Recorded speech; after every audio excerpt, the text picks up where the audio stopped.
দলীয় জোটের রূপরেখা ছিল আপনারা এটা আইনি কাঠামোতে রূপ দিবেন, কিন্তু পরবর্তীতে প্রয়াত নেত্রী তিনি বলেছেন কেয়ারটেকার কি জিনিস, নিরপেক্ষ বলে কোনো কথা নাই, পাগলা দুধের শিশু ছাড়া সকলেই কেউ নিরপেক্ষ না, সুতরাং এটা অসাংবিধানিক।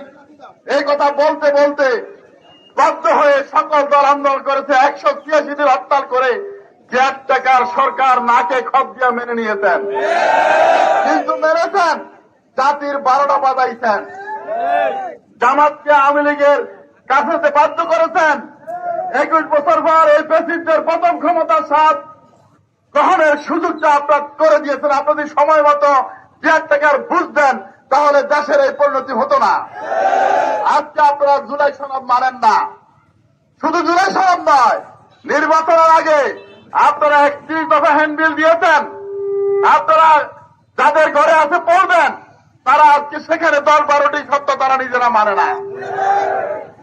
এটা কার সাথে প্রতারণা? এই প্রতারণা জুলাই শহীদদের রক্তের সাথে প্রতারণা, এই প্রতারণা জুলাই আন্দোলনের আহতদের সাথে প্রতারণা, এই প্রতারণা নিজেদের জুলাই সনদের স্বাক্ষরের সাথে প্রতারণা, এই প্রতারণা 70% জুলাই সনদের পক্ষে হওয়া ভোটদানকারীদের প্রতারণা, এই প্রতারণা 18 কোটি মানুষের সাথে প্রতারণা। সুতরাং আমাদের কায়মানের ব্যক্তি অনুরোধ, আর প্রতারণা করবেন না, এই জাতির সাথে বিশ্বাসঘাতকতা করবেন না।